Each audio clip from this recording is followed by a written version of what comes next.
That brings me to a very important question. I'm reminded of, this statement कि मोदी जी को Hindu leader बोला जाता है. हिंदू लीडर कहा जाता है उन्हें कि he is a Hindu leader. He is a leader of India.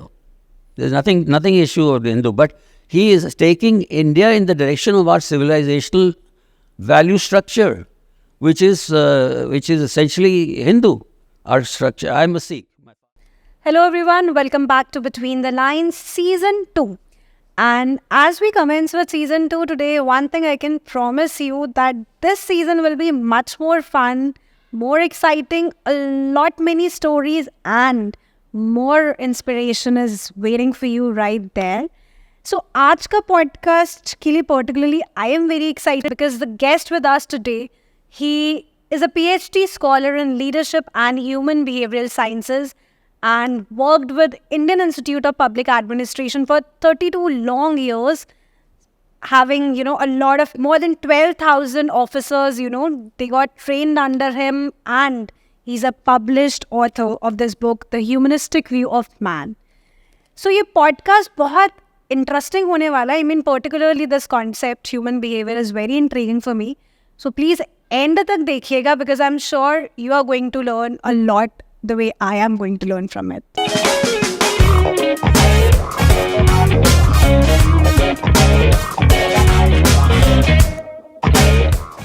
Without any further ado, let's welcome the guest today, Dr. Jaideep Singh.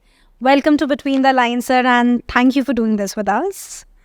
And to someone for inviting me. It's my first podcast, and the excitement it feels so much for the last 2 nights. So I'm delighted to be here. Oh my God. I can actually see it. The look on your face. Look at you.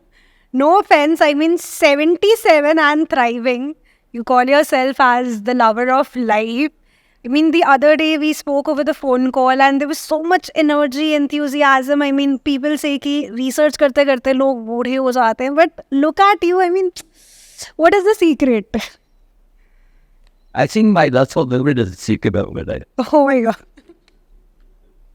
Interesting. We'd like to hear more about it. The love for women. As I told you, I think on WhatsApp, you asked me about fatherhood and what was my experience. I mentioned that the most important experience those 2 years was my utter failure in dealing with girls and making a girlfriend. It was a major pedestal. So that was one of the most important things there. And the other thing, of course, was that, going from India to Harvard, it was the most well-known university in 1967. It still is, probably. And after my IIT Delhi, during the 1966, 1 year before the 5-year program ended, at that time it used to be 5 year, I didn't say we take over. I found myself desiring to go into medicine. I thought management deals with, something more entrepreneurial, etc. People at the top are from factory. I thought I should move from this direction to that direction. And then I tried to find out which was the best institution in government in this. And I felt that the two best institutions are Harvard Business School. I was so through in my work in MIT. Correct. And I liked both of these. And during that time, of course, I remember saying very much to my dad that Harvard also. Oh my God. I got impression to both of them.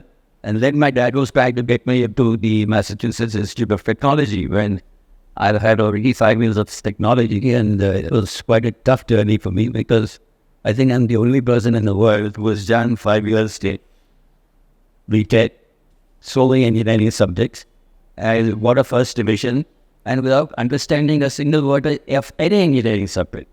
So that is a very unusual thing to happen.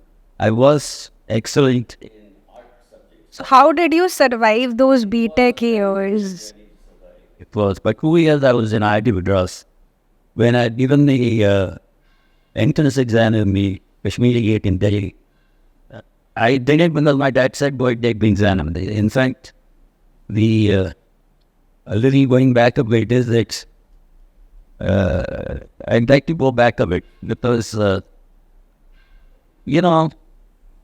life is shaped by the repost. Correct. And yes, I'll be 78 on 7th of January coming up. And at 10 minutes past 8 in the evening. But if you count the 9 months in the womb, then I'm a little over 78 years in that time. So when I was very young, when I was 3.5, in the living in Lodi estate, opposite Karnataka, we were living in 6 somewhere. And I was going to from the age of 2 or something for a year or so, I was going to the nursery school, Mrs. Doll's nursery school in Lodi estate. I play with the props and ABC and things like that. Not so that at the age of 3.5, to send a child straight into one of the biggest schools in Delhi, St. Columbus, most well-known school in a place near the word after the it is the Wayne Post Shot, I said. And then within there were 12 classes, starts with lower kindergarten, middle kindergarten, higher kindergarten, and first standard, and 9th standard is 12th class. Now, I joined in the lower kindergarten, but within 2 months, they put me not in the middle, but in the high kindergarten. Now, what was the logic of giving me double promotion within a month or two by giving me more or less the average of the class? So that when I finished senior academic, the 12th class in 1960, I was underage for Delhi University. When I went there, they said, you're underage. Because you're less, I was I'm 16 and I finished 12th class before being 15. Right. So this is another strange phenomenon, which I don't know how it happened. My dad was too busy with his one mission of life. That his main mission of life was the removal of poverty to India. And like from the age of 19 till 90, then in 93 when he died, he had no other vision around the clock. So I would say that the principle of the school should have focused on this is not appropriate. Anyway, that wasn't, but from now, just continue to so, if you aren't had that trauma, you might have been different. You will be, if my 2.5 years under me, there was a child born with my parents. And, so if that child had not died in leading hospital in Delhi, from Jarvis after 15 days, then he would have been pulled out and me and my life and everybody this. Right. Correct. And he says a complex journey of infinite forces within you, outside you. So it's like the universe of within and outside you interacting all the time.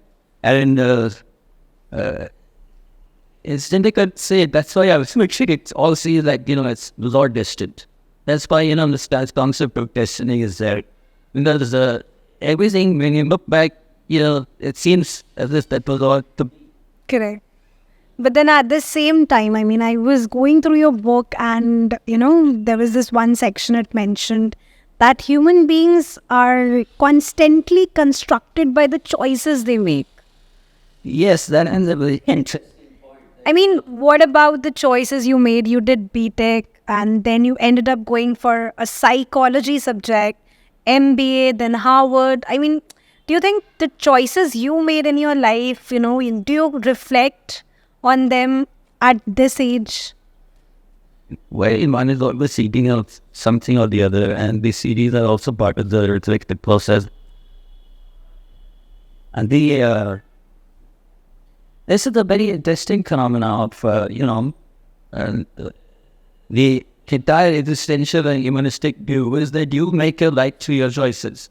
When the reality also is you're not born through your choice. You enter a certain family, you shamed by a certain father, mother, etc., school. So there are so many factors acting on your life. You're one of them, but you're not the only factor.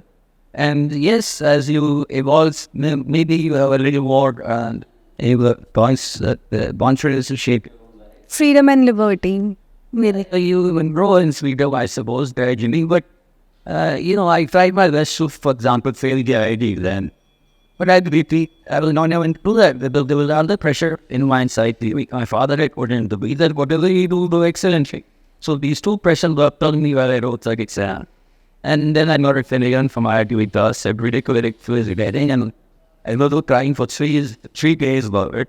But my dad never believed me that, for the rest of his life, then I told him this on various occasions that you were happy and I was crying when was related. He never understood what I'm saying, and he never, making or it was just topic, non-communication wasn't repeated. So anyway, I knew that I have to move out from India in this direction. Poor direction that suits me a little more, so I really played with it. And still not like what that I did to it here. I saw that in Yale and Harvard, again, carpentry. It was different from what you imagined. Sure, I saw the people serving evil. I don't know what visualization I had about it, but the fact is, most of the time I had to work hard with it just to get through. Being a lot of the youngest in the class, people in the class were done 50 years, 30 years service, 30 years service, etc., etc. And they have a cultural support system which was far superior to what we had in India at that time. And India is emerging now since 2014, I feel, into a different, entirely different world, which we didn't have earlier. So, and it's like it was basically working hard all the time, struggling to get through. At the end, I found that I was at the bottom of the class in things like finance and accounting, where I didn't understand the word. And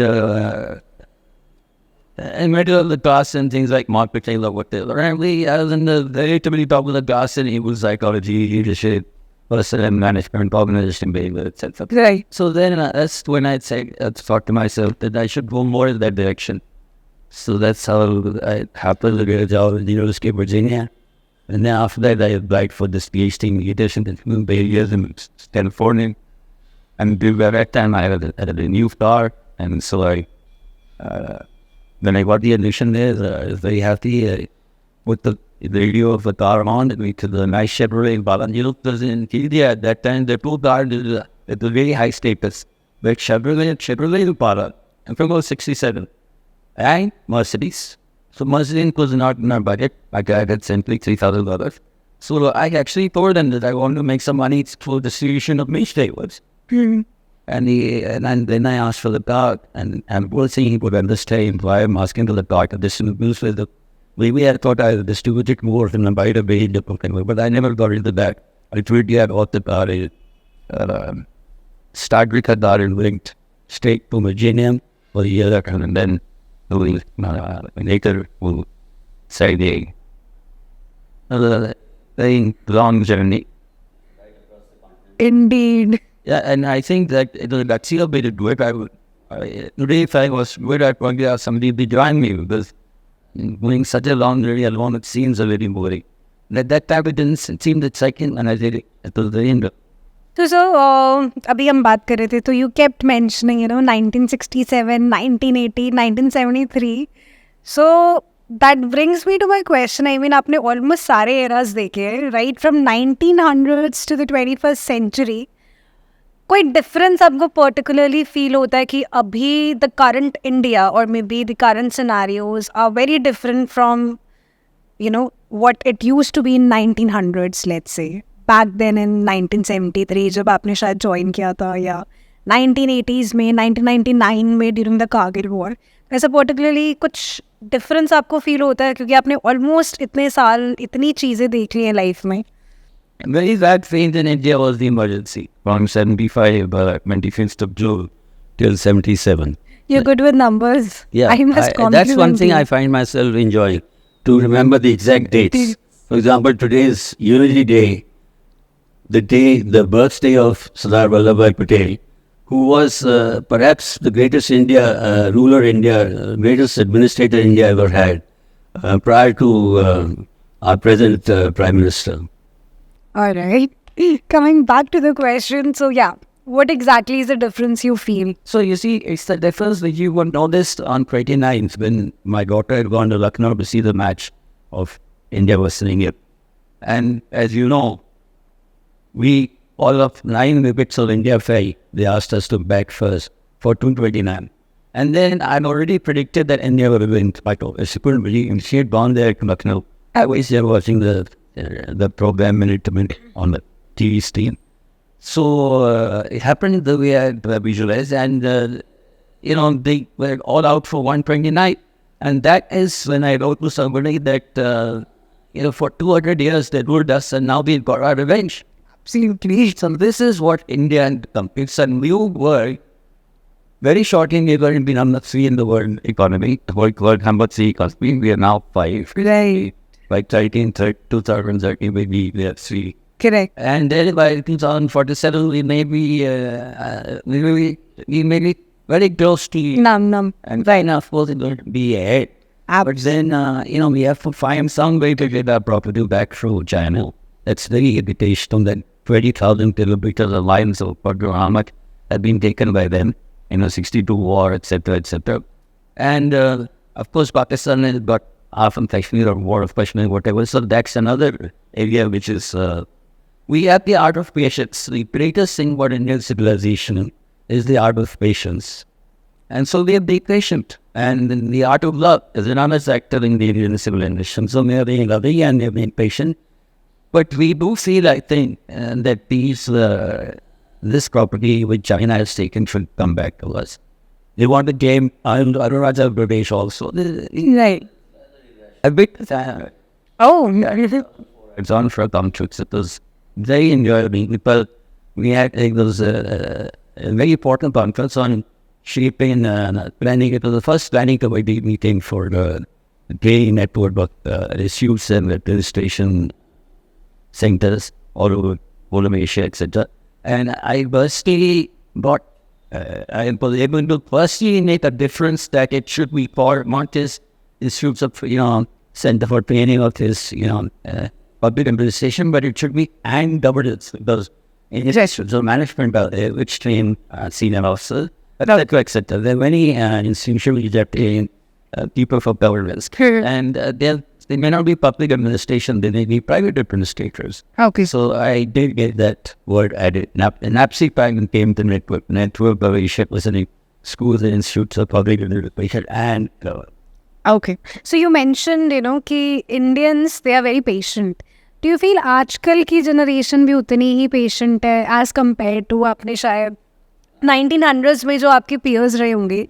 So is the present generation like अभी भी उतनी ही patient है या things have changed? Yeah, that I was talking about the Indian civilization and the Western civilization of values.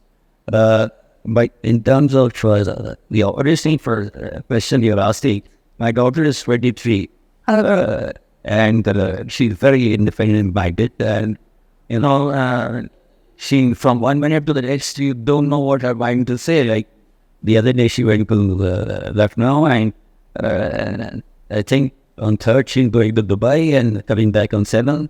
Then she had just been to Great Forest to see the lion, the leopard. Like what the younger generation is doing from her experience, I think it's a totally different world. I have worked 32 years as one institution. They did a buzzing administration in Delhi. Right. People from there, package, he bought with you, but in a month or two, or they're moving to another institution. Correct. So it's a different world, of course. So I would say that these qualities are imbued by the Sami and by the tradition. They could most of it. But there is a certain reading out of every child in India, because there isn't right word becoming without the words number one economic power. Why not? I'm seriously behind anybody else. True. That is the issue now. So this is there's a new word and happening. So sir, a book on human behavior and इतने सालों की research है. Do you think human behavior constantly evolve करता है? मतलब the day when we are born, जब से हम पैदा होते हैं, till the time we die. I mean, are we constantly evolving? Is our behavior also constantly evolving? मतलब अभी, for example, if I'm behaving in a particular way, is there, a certainty कि अगले कुछ time में I'll behave in a certain way or something like that? See, there's no certainty. The next minute is unknown to anyone. So no one knows the next minute whether he'll be alive or not. But for example, when I wrote my first published article, I felt now I can die in peace.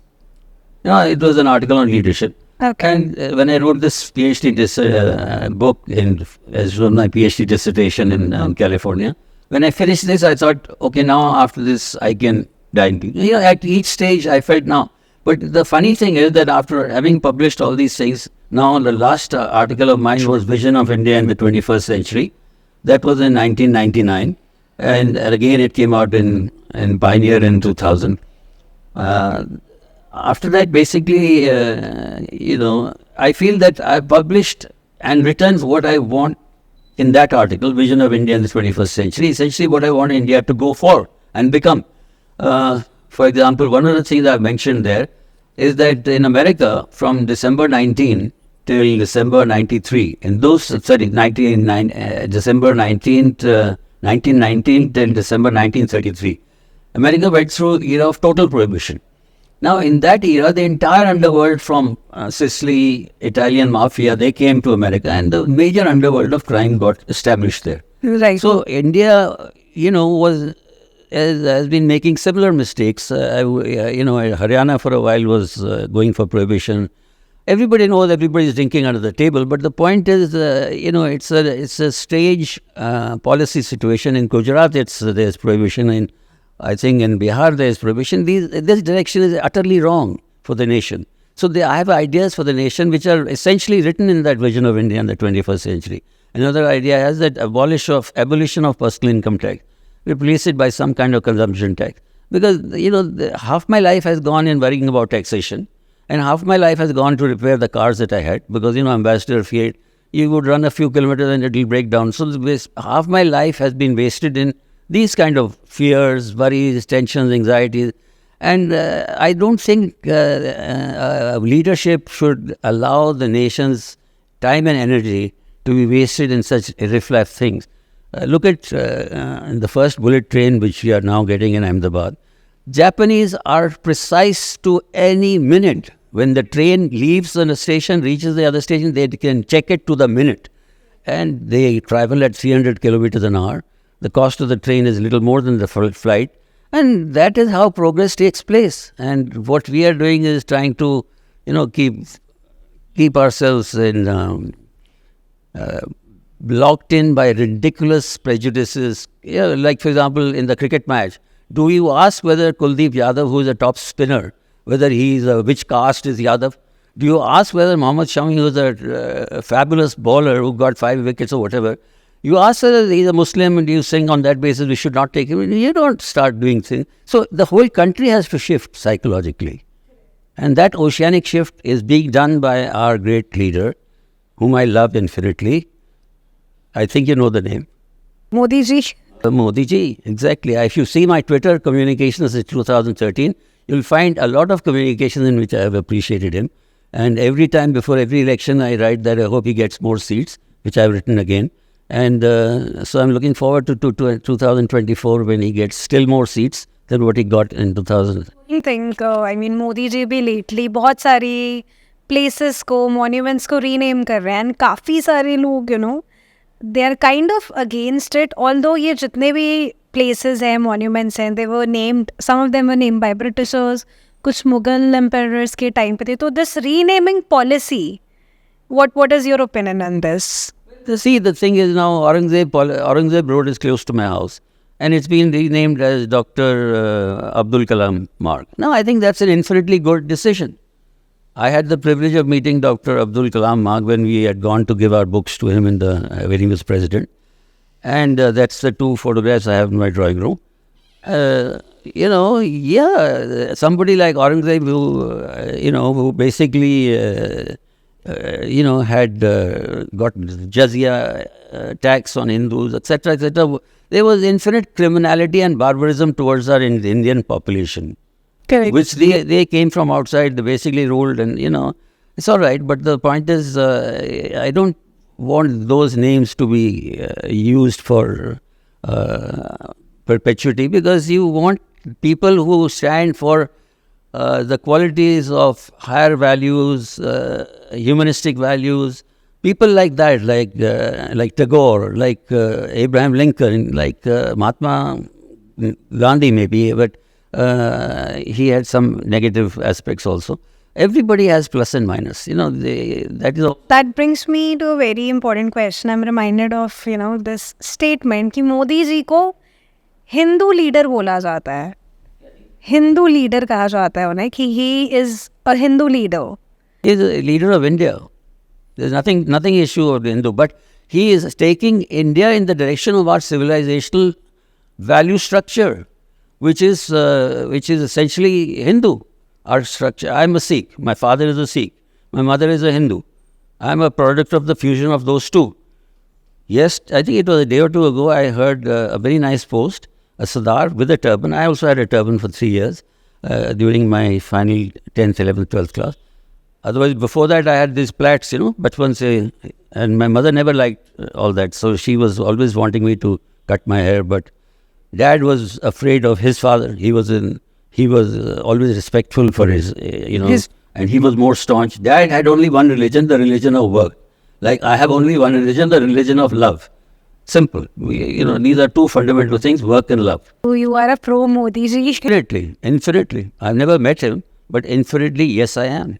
Infinitely. From 2013, you see all my Twitter items. If you ever get them collated, we'll put another little publication of that.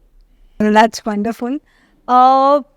Coming back to your book, so इस book में human behavior पे काफ़ी सारी चीज़ें हैं. So throw some light on it. मतलब human behavior के ऊपर आपकी इतने सालों की research क्या कहती है? Research is, multi-faceted. You see, research is not just reading one or two books or Correct. infinite books. No, research is a process of gaining wisdom and understanding through various methodologies. Right. And, one is learning from one's wife, one is learning from one's daughter, one is learning from professors, one is learning from friends. You're always learning. We are always in the process of learning. That is the meaning of life. We should always be learning throughout our life and evolving to a higher state rather than regressing to a lower self-destructive kind of state. Right. This book, the essence of this humanistic view of man is, as I told you, I was going through about 100 topics which to write a dissertation on when I was doing the PhD. We had 18 courses and then a dissertation. So I went through so many of them, A, B, C, D, E, F. In fact, today I noticed that in 1974, one topic I had considered was psychophilosophy of the Indian film industry or psychophilosophy of films like Garam Hawa. Shyam Benegal, I think, did that film. And that's quite interesting. Interesting film. And then there was Earth, I think there's another one. Garam Hawa is one. Siddharth was another. Amazing. Films have touched your life. They shape your life. Like I loved one film. I think Zeenat Aman was in that. That was Satyam Shivam Sundaram. Truth, goodness, beauty. These are fundamental, the most important human values in their biological structure. They love truth, they love beauty, they love goodness. Our ocean of corruption in India was started when we went towards an income tax level of 9. If you have 100 income tax, Mrs. Gandhi had raised it to 102. You have to pay 102 if you declare your income. If you declare your entire income, you have to. If 100 is income, you have to pay 102. So it was an insane situation. Now we are moving to a much saner world than it was. Look at our external affairs minister S. Jaishankar. He's a marvel. Look at our roads minister from Mumbai. Gadkari. What a marvel these people are. So it's inspiring. Every single individual's dignity is being raised by this leadership all over the world, where we didn't count as anybody. Today, the Indian personality counts. Sir, a couple of days ago when we spoke, you mentioned, that your first wife, she tried attempting suicide. आप behavioral expert हैं. कोई आपको indication नहीं लगा कभी उनके behavior से कि ऐसा कुछ she can probably try? It's a very big aspect of my life's journey. I was living in San Diego, and when I reached San Diego initially, and I reached there, initially I took a small room somewhere near the ocean, then gradually moved to a slightly better apartment, and then gradually moved in 71, 72 to a still better place. It was the Plaza Apartments. There were 5 swimming pools, a lot of beautiful, a lot of apartments there.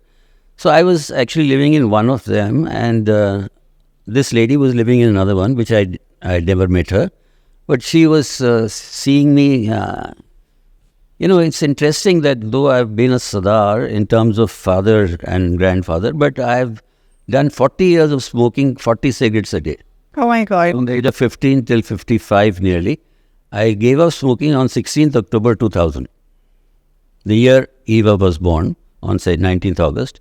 Because I did have, I was very unwell, and I asked myself, do I want to live or do I want to die?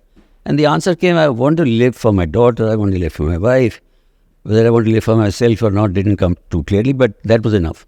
So after that, finally I was able to give up smoking on 16th of October 2000.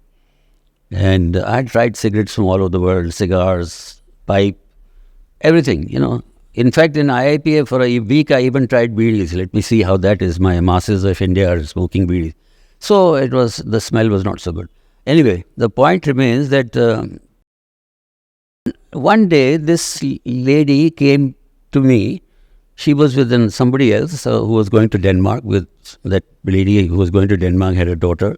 Maybe that lady might have seen me with a Turkish pipe and blue jeans and white turtleneck, whatever. And might have felt attracted and might have asked, who is this person? Do you know him? She said, no, I don't know him. But she had a great confidence of meeting anybody. So she said, but I can introduce you.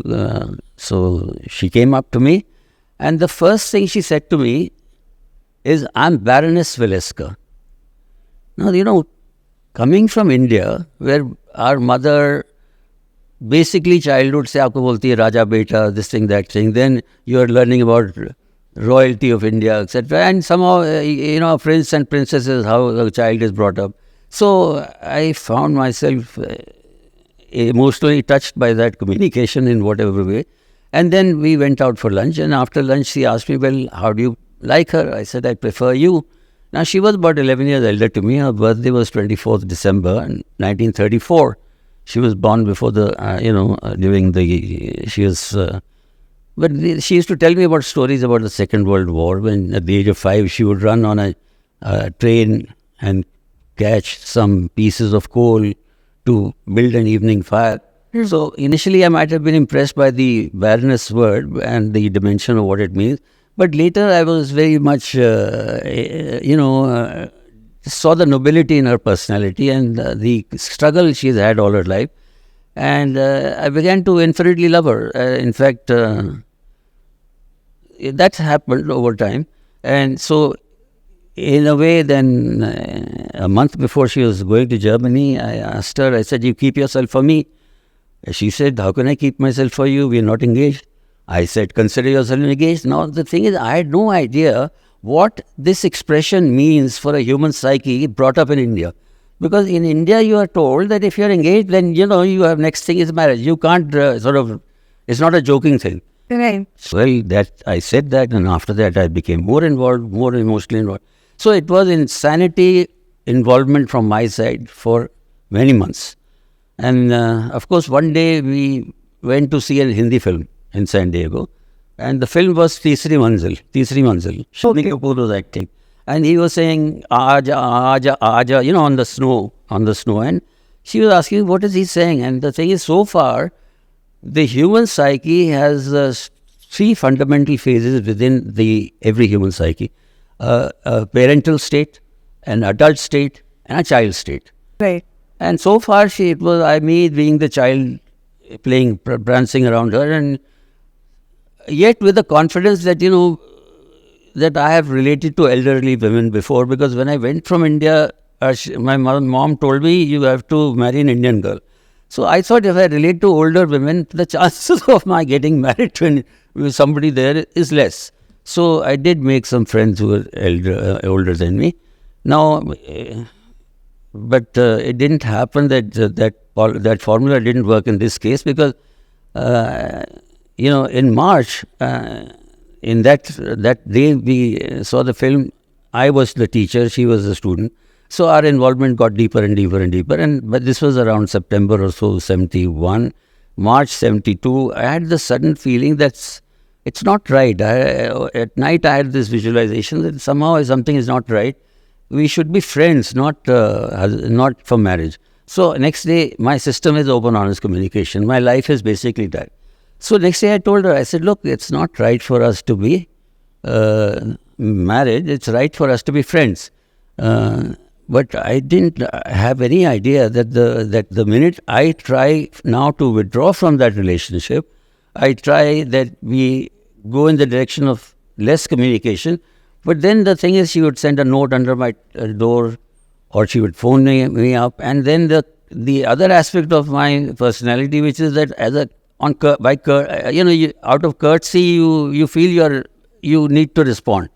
So the thing is, I couldn't end the relationship, and ultimately, when she went for another trip to Germany and came back, she stood in front of my door of my apartment and said, I want to move in with you. Now the problem is... This was in which year? This was 72. 74. October, roughly. And now the thing is, here was this lady who I have infinite love for, more than anyone else. At that time, I felt I had the maximum love for this particular individual in the world. And she's saying that I want to move in with you. And I feel that if I say no, suppose she kills herself, emotionally, I'm a child relative to her worldly understanding and structure. So somehow, emotionally, growth for me has been slow, and even now it's a childlike emotional structure, basically, not the kind of structure that people who live in the world, function in the world, become CEOs in the world. They have a different structure. I don't have that structure. And so when I couldn't take the risk. So then she entered my house, my apartment, and during that 1 month, she committed 3 attempts. Now the thing is, for me they were real suicide attempts. For her, they may have been. She might have been putting a show. But the point is, she took 20 medicines like Cleopatra, dressed up, and then took those 20 medicines. I called the ambulance, the police, this and that. But when she told these people that, I'm perfectly all right. From the bedroom, she said, I'm perfectly all right. You can go. Now, later she told me that in the US, if you tell the cops that I'm perfectly all right, you can go, they can't enter your bedroom. So they left. And the thing is, as a result, the 50.001% against marriage got reversed to for marriage. And then on 21st November 1972, I went into the marriage with my professor who was in charge of my dissertation, Dorothy Harris. She was my witness. She had a witness of hers, and we got married. And then we did our honeymoon in Los Angeles, etc., etc. And then the other story continues like that. But what do you think आजकल जो teenagers हैं या आजकल लोगों की बहुत ज़्यादा tendencies हो गई, there's a lot of stress, anxiety बहुत ज़्यादा है, people are seeking therapies. मतलब इतना ट्रेंड में हो गया, every second person is going for therapies. So is it like हमारा human behavior बहुत ज़्यादा evolve हो चुका है and we are constantly disturbed, even छोटी छोटी चीज़ें हो जाती है तो हम बहुत ज़्यादा disturb हो जाते हैं. So ये जो tendency बन रही है lately, almost every second person is trying to attempt suicide या फिर seeking therapies. तो हम कहाँ जा रहे हैं? Well, some years ago, I myself was in that situation. We had gone to this hospital nearby, and he gave some tablets, something or the other. Recently, I was again in a depressed state, and Archana called my wife, Archana, who's been with my wife since now 42 years, on March 10th. She's finally the Indian girl, but when Ursula met her, she says, what the hell are you saying that she's Indian and she's as international as me? So, that was an interesting conversation when she came here. She basically became a PhD in psychology later. She broke down for 9 months, incidentally, in a hospital in Germany after I had to mention divorce, because the minute my father was in the United Nations at that time in New York, my mother, when he phoned up on 1st December, we got married on 21st of November. He phoned up on 1st November and she picked up the phone, and then he asked her to put it to me, and then he said, "Who is this lady I was talking to?" I said, "She's my wife." So that was quite a shock to him. He told my mother.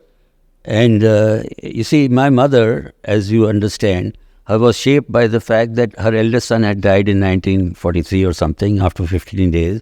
She was married on 14th May 1939. And now it is coming to 46 when I was born. So it is a long stretch from 39 till 46, and one child died. So subconsciously, I was very important to her. Correct. Archana had called a doctor to have me have a talk to me, and he gave some what he called a brain tonic. I think it was helpful. Last night, I said I'm not taking it tonight because tomorrow is my podcast, the first podcast. I don't want to be under influence of any medicine or tonic. I'd rather be myself. So these are things. Life may these things happen. The world of anxiety and tension can be reduced by many intelligent policies. For example, as I told you, half my life was spent with workshops, with the car. And the reason is because the car used to break down, and all the time these old cars were not good, the relatively poor cars. When the Maruti came, that used to run more flowingly. And then I went for better ones. And then, of course, now I'm a little upset about this 15-year policy. I don't like it because it's so strange that you can't create one institution in the country where people can take their car and check it for pollution without being afraid that they will get a certificate by the people there, which will be false. They'll falsify out of bribe or whatever. So it is sad that, you have so much fear of your own population that a center bhi nahi aap bana sakte. I am not able to accept that. One person who imported a Rolls Royce has filed a case against the National Green Tribunal. I don't know what has happened to him. But they seem to be determined to have this 15-year rule for petrol cars and 10-year rule for diesel cars, whatever. So, these some policies which can be shaped so that the country's population can be freer of anxiety. For example, education, which is a very big area. If I had one decision to make, if I was given one decision to make for the country, I would say half the time of every educational institution should be spent not on subjects, but on interaction with each other as human beings to each other. Small groups, interpersonal relations. Correct. Meditation, affection, affectionate small groups. I think we are missing out on all such things, Ajkal, because people are too busy. Either they are on their phones or laptops. So ये जो interpersonal connections हैं, well, actually, meditation. Interesting. My wife is going to be, she's an amazing phenomena in her own right. From the age of 2, she has had a strong leadership kind of personality, always coming first in class, etc., etc. And she was the only one from outside JNU to be out of 3,000 persons to be admitted to the MPhil program in international relations. And now, she's, when I met her on 13th of February 82, I could feel an amazingly unbelievable quality of artistic genius in her. And she is. We've had various exhibitions of hers over time, but right now she's been unwell for a while. Then she'll get into it again. But right now she's totally involved with India, Pakistan, all this Hamas, Palestine and Israel. Palestine, yeah, so yeah. The clock. So if I want a minute with her, I have to struggle to get that minute. Because she is, her mother also lives with us. And so she is out of looking after her mother. She is 84 now.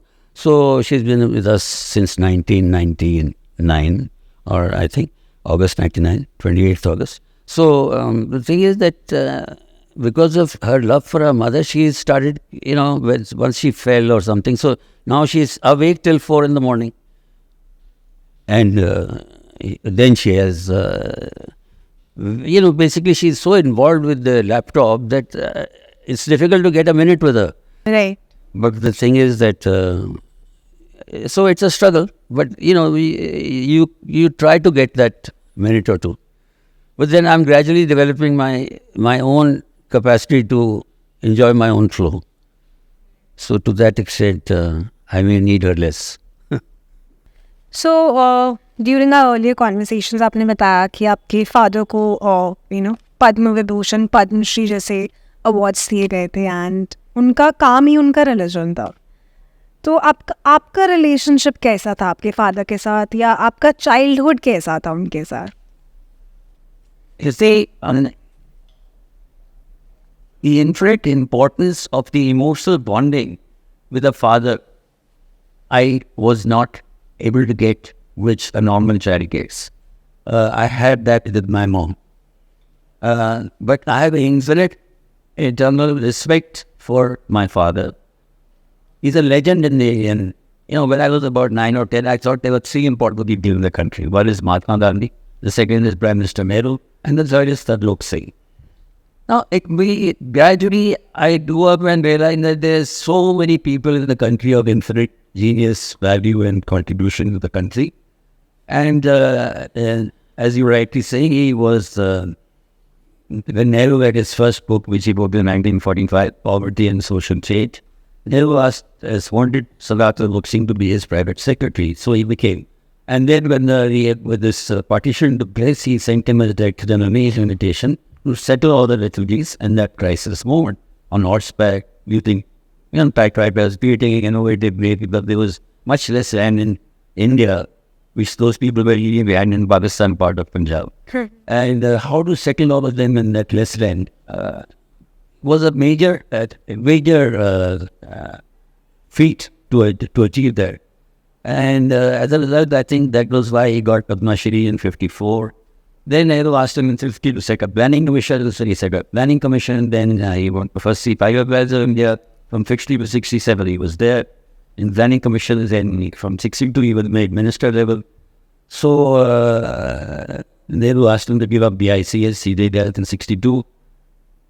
And then in 62, he got Padma Vibhushan. And then in 2000, that years later, he had gone to America for 6 years. He was professor in Princeton, and Sweden. Then he was set for 4 years. And then when he returned in 74, he set up an institution for cooperation among all the countries of South Asia. Right. And later, all the under researchers went to SARC, and SARC was set up. And then another institution he set up was still going on, that the Indian Institution of Social Science Institution, the Indian Association of Social Science. Okay. This institution is, he focused it on extreme poverty areas all over India, and government and training institutions, research centers, coordinating all them or getting work towards removal of poverty in extreme poverty areas, etc., etc. So this was why I think in 2000 he got Padma Vibhushan. I think he's the only person in the country who got all these 3. Out of the 4 Padma Award, 4 civilian awards. Words, yeah. Actually, Bhushan. And if there's one broad being that I have, it would be that, there are 48 Padma Bharat Ratna in India today, and 60 demise. Posthumously. Posthumously, yeah. So I would like him to get it posthumously. Absolutely. So आपका relationship आपकी daughter के साथ, is it similar? जो आपका relationship आपके father के साथ था, क्या उसका impact आपकी relationship का आपके daughter के साथ रहा है? Yeah, I've been a different father. I'm very emotionally close to my daughter. I have pampered her from the beginning, infinitely. I spent a lot of time with her, like when she was 6 months, 1 year old. From that time, I was totally interested in fashion TV. And also because one horse in one whom I tried to, use a bit, that horse realized I don't know how to ride. and showed me who's the master. So he just suddenly stopped, and I fell over the neck of the horse on the concrete road and then rolled over to get out of the way. I never written after that. But Eva, I wanted her not to have that fear of horses and all that. So I used to rock her on my leave. I watch her TV so that she'd get interested in fashion, and she'd also get interested in horse riding. And later I took her for horse riding and various sports and they. And she's loves animals. She loves horses. We got 5 dogs also because of her love and mine. Right? Archana's love for dogs. And so basically, I think that part has worked out very, very well. She feels I'm her best friend. I feel she's my best friend along with Archana. Both are infinitely precious and valuable to me. So I'm distant from that. Well, that's pretty great. Well, so thank you so much for doing this with us. I mean, there were a lot of stories and काफी सारी stories और भी हैं, I'm pretty sure. And we really look forward to having one more podcast with you where हम शायद और topics के बारे में discuss करें. Maybe your life at Harvard and your life at various universities. So we really look forward to having you once more and, to discuss all of this, all at extreme length. But for now, I mean, that's all for this. And thank you so much once again for doing this with us. Sheila, thank you so much. And the only part I'm sad about, and you say once more, I will go to zillion times more than anybody. Absolutely. It would be a pleasure to do it more and more. I mean, a lot. I mean, so many years of experience and so many stories. So yes, that does, Thank you so speaks much. about it. Thank you so much for doing this work. And that was Dr. Jaideep Singh. बहुत interesting conversation थी. I am sure काफ़ी सारी और stories भी हैं उनके पास and like he mention he would like to come again. Well, so अगर आपके पास भी डॉक्टर जयदीप की तरह काफ़ी सारी इंटरेस्टिंग स्टोरीज एंड एक्सपीरियंसेस हैं, so we are waiting right here for you. Become a part of Between the Lines. See you there.